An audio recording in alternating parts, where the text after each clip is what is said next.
Hello, everybody. Welcome back to In Tune with You, a journey to glory.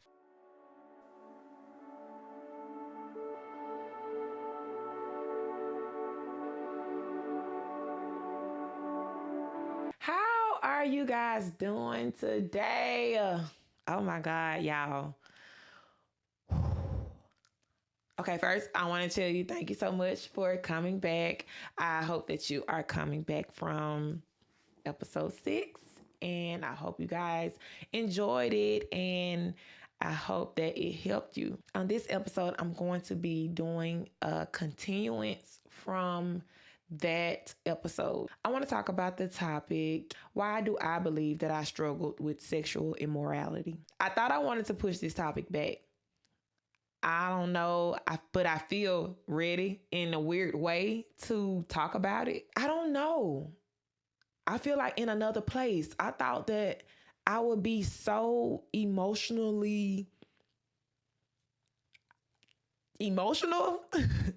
and I thought that I wouldn't be able to talk about this. I thought I don't know. I don't even know where it's going to go as the more as I talk. But right now I just feel like free.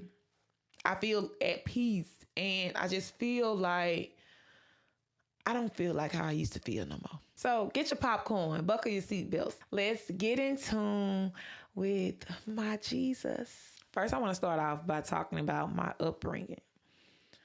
I told you guys a little bit. Every time I say this, I always say a little bit because I'm going like inch by inch, So I told you guys a little bit about me, but I really didn't get into detail about my upbringing. You know how you hear the saying, the quote or whatever, you ain't off the porch, or I've been off the porch, or, and that kind of signifies that you've been able to do kind of what you want to do at a young age or at an age where somebody else may have not been able to do. I remember I would always be with my friends. I used to hang out with older girls, younger girls, girls who were my age. I've always been that person. I would always say my friends' moms were my mom, because even though if they didn't even know, or even if they didn't even treat me a certain type of way, it's just because when it was time, it ain't even funny for real though, but when it was time for them to go in the house,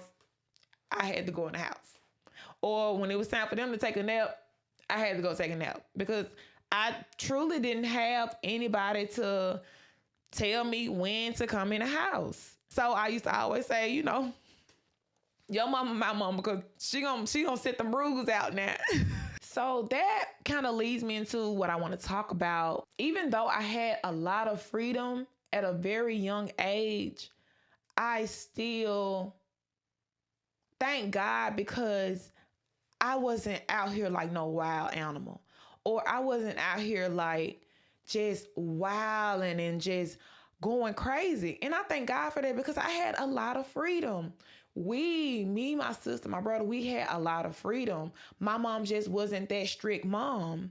She just wasn't that type to be like no, or tell us no. It's good. It was good, but it was bad at the same time. More bad, but I could see the good in it, We're going to get into that though. I want to go to when I was 15 years old. When I was 15 years old, it was kind of hard for me. I was dealing with insecurities. I didn't have any confidence. I didn't think I was pretty. I just was dealing with a lot inside that little mind of mine. So I had made up in my mind, y'all.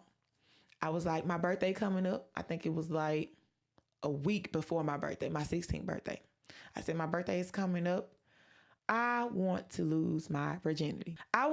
I grew up in a neighborhood, in different neighborhoods, where you already had girls who were already experienced in that area. But me, I wasn't quite yet. And everybody used to be like, yes, you are. Yes, you are. Everybody doing, or something like that.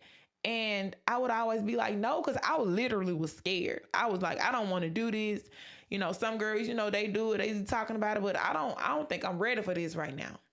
So I remember when I was 15, like I said, and I made up in my mind, I thought that me doing that was going to allow guys to start liking me. I thought that I was going to be able to fit in with my friends. I thought that I would burst through this door that I didn't even know what was going to be on the other side. I just thought that, hey, I feel like I'm ready. So the night of my 16th birthday, I did exactly what I said I wanted to do.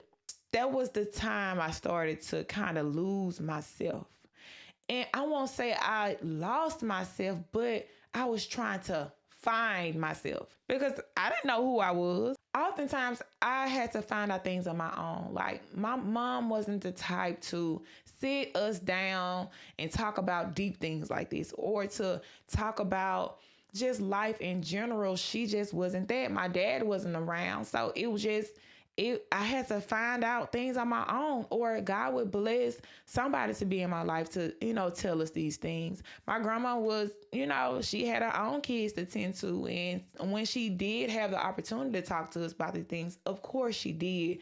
But a lot of times I had to find out things on my own and learn things the hard way. So I thought that me having to find things on my own and nobody to show me the way, especially in that aspect of me being a young lady and, just losing my virginity. I didn't have nobody to tell me that I didn't have to do that. I, to this day, wish I did. And I thought that was my reason for being promiscuous. I thought that was the reason why I struggle with sexual immorality. But it wasn't. I truly believe that me being molested at a young age is why I struggle with these things. I can recall when I first got molested, I don't remember the correct age that I was molested at, but I do remember it was kind of around the age of like 5 and 6, like around that age.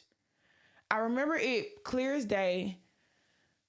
This was supposed to be a family member of ours. He wasn't like blood related, but he was just in the family a lot. So he would come like out the blue, and he would come from whatever state that he lived in, and we would have to have somewhere to stay. And my mom would always let him come stay with us. So the first time that he came, we were just like, who is this person? But we were interested in trying to see who he was. And, our mom would let us know that that was our cousin, things of that sort. So he was watching us.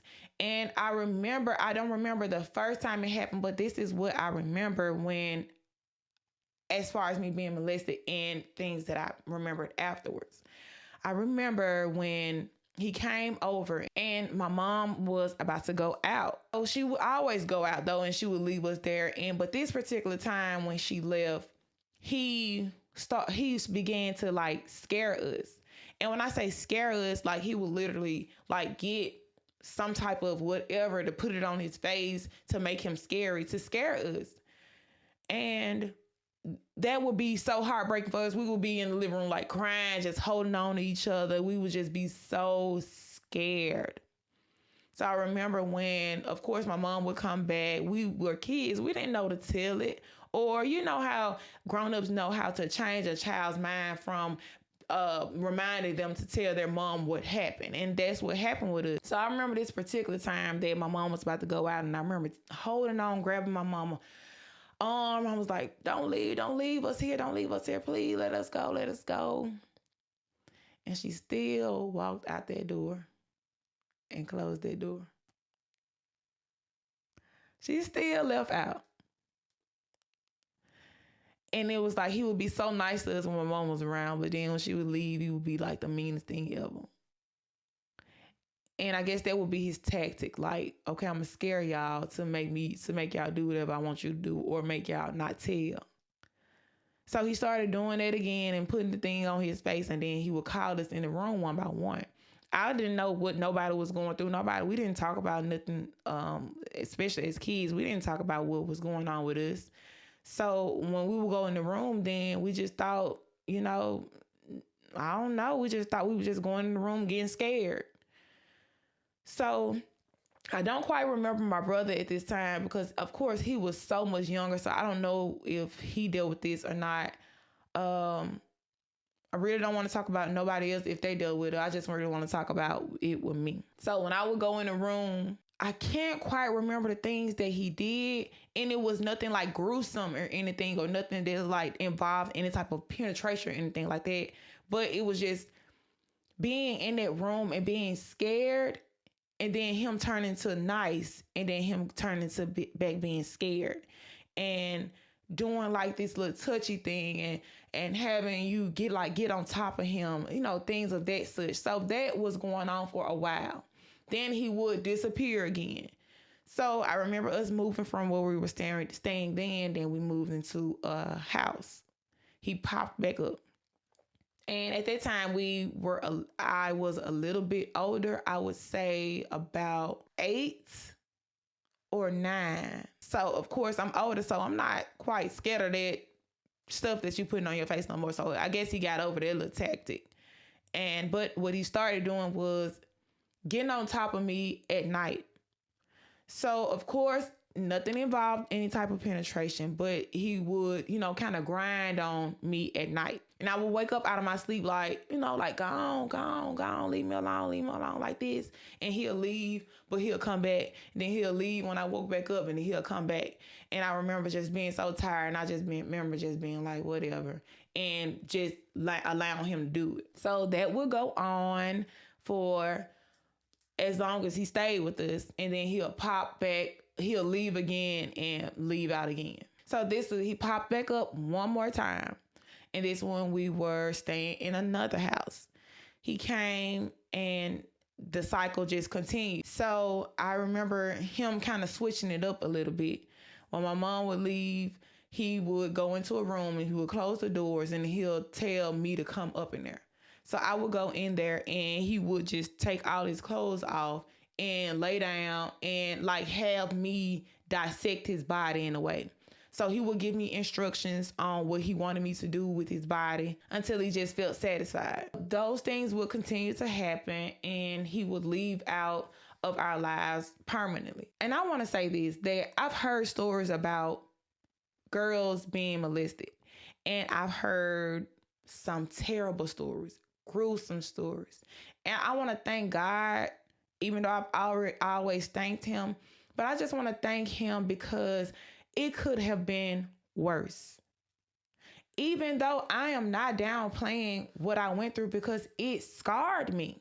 I can only imagine what people go through when something worse than that happens. Because that stuff, and I don't want to say little because it was not little, it affected me. So I would not think about this anymore. So I remember this one time when we were all at my grandma's house, and I think that we were having something over there. I don't know. But I was around that same age, like around 12-ish, like, and I don't know how this conversation came up. But my sister made her come in, and she was like, that somebody touched her before. And she said, who touched her? And then my aunt came to me. My aunt at the time, she was, of course, around our same age. So I don't know why we having this conversation. And I was like, such and such touched me too. So she was like, oh, I'm finna tell your mama. So she ran, and we told my mama, and my mama downplayed it. My mom was like, that boy didn't do that. That boy didn't do that to you. That boy didn't do that to y'all. Stop saying it. And indeed, we stopped saying it. That right there, along with what he did to me, took a toll on me mentally. I would not remember. I wouldn't say I didn't remember, but I put that memory, that whole entire memory of all that happened, I put it was lost, but it was in my mind somewhere, but it was like in the back of my mind, so lost. And when I graduated, and also when I came back home, it just seemed like those feelings, that experience came back up. And I started to get angry. It's like I had all that time to be angry. Like I had all that time to think about it, but now it's just starting to be like causing like a eruption. I was so angry. I was angry at him, of course. I couldn't see him, so I couldn't curse him out or slap him or do whatever I wanted to do to him. But I was around my mom, and I was so angry with her. so angry. If we would get into it about any little thing, I would always remember that in my mind. Like, I just was so angry with my mom deep down.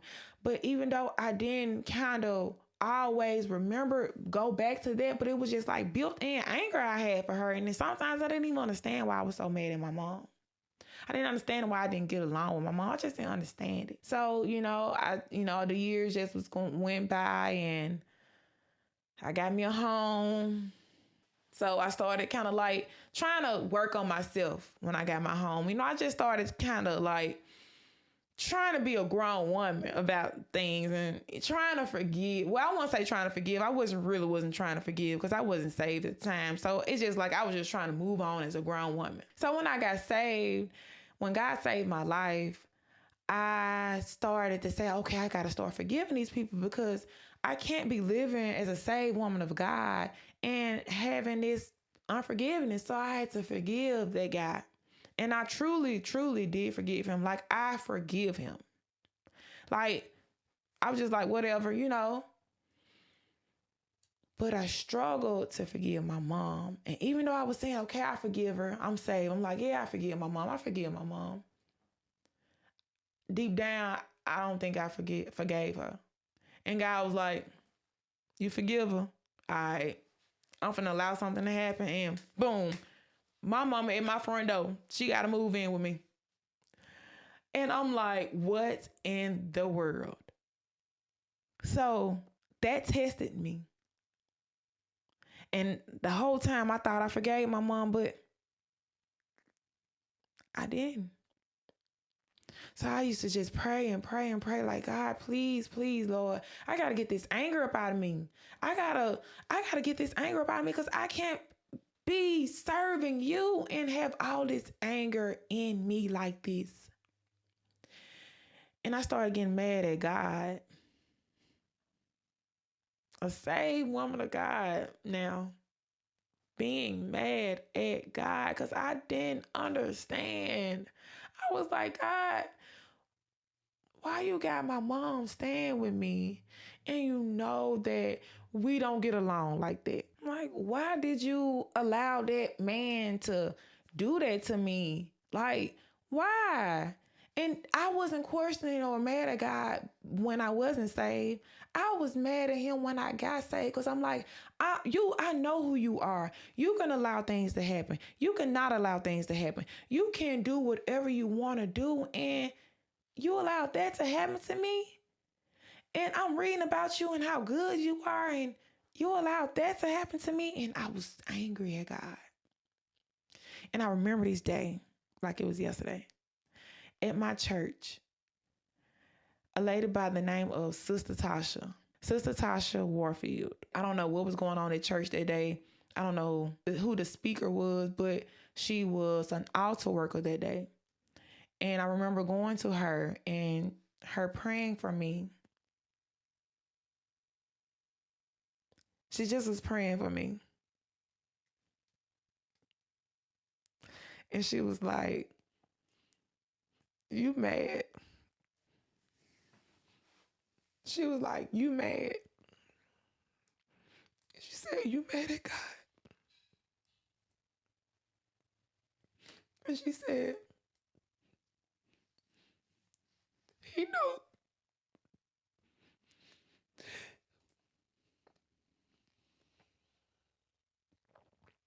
She said, he know what that man did. And she said, it wasn't about you.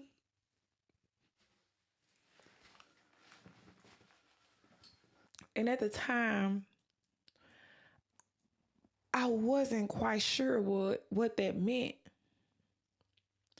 But it felt so right and it felt so real. It was like, it wasn't about you.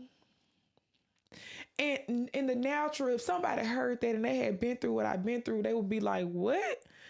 What do you mean it wasn't about me? I went through that. I had to deal with that. How was that not about me? But in the spiritual, it was like, it felt so right. Like I didn't quite understand, and I still don't quite understand it now. I understand it a little bit, but it's like, it felt so right when she said that, because maybe it wasn't about me. Maybe that had to happen to me. And that opened a door for me to start forgiving and truly forgiving my mom.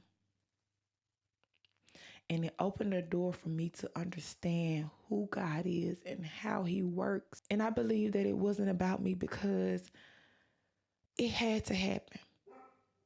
It had to happen because maybe I had to go through that to help somebody who may have gone through a situation similar to this. Or it wasn't about me because maybe that the enemy probably went to God like he did Job. I want to go to Ashley. I want to use this right here. And I bet you this right here is going to kill her. This is what's going to stop her from succeeding. This is what's going to make her fail, because that same tactic that the enemy has used with young ladies today has them messed up, either on drugs, either losing their minds, or can't find themselves. And God went ahead and said, go ahead. And it didn't break me. I've gone through different situations that I'm not proud of, that has allowed me to not know myself, and has in places where I have found myself being promiscuous. But it did not kill me. And I'm, again, like I said before, I'm sitting before you, a saved woman of God. And I want to let you know that the enemy didn't win. Everything that the enemy has tried to throw at me has not worked. Hey, who's to say he might try to throw something else at me? He may do, but it will not work. So I just want to leave y'all with, you are not alone. If you didn't know, if you knew that you weren't alone, I want you to know and listen to this episode and just truly, one, get to know God. Above all else, get to know God, because he will give you the answers that I can't even give you. Once you start to get to know him, forgive. You got to forgive that person. You have to forgive, even if you are so successful in life today. Even if you are, but you still have that unforgiveness in your heart. Just imagine how much more successful you will be if you go ahead and forgive that person. So, forgive, y'all. And just know that it wasn't about you. It was about God. So I just want to say thank y'all for tuning in. I appreciate you guys for being here. If you want to talk to me, if you want to just write me an encouraging word, I will take that. If you got a topic that you want me to speak on, if I've been through the experience, I will be glad to speak on it. That's kind of what my podcast consists of, different experiences that I've been on, different topics that I want to cover, and different experiences that I've been in, and me sharing it with you guys. So I pray that you have a beautiful day. And I just want to leave you with, you're not alone. Don't forget to like, comment, share, and subscribe. See you next time. Bye. And as I take a look at my father, I realize I'm not so broken. I'm not so weak. I'm not so small.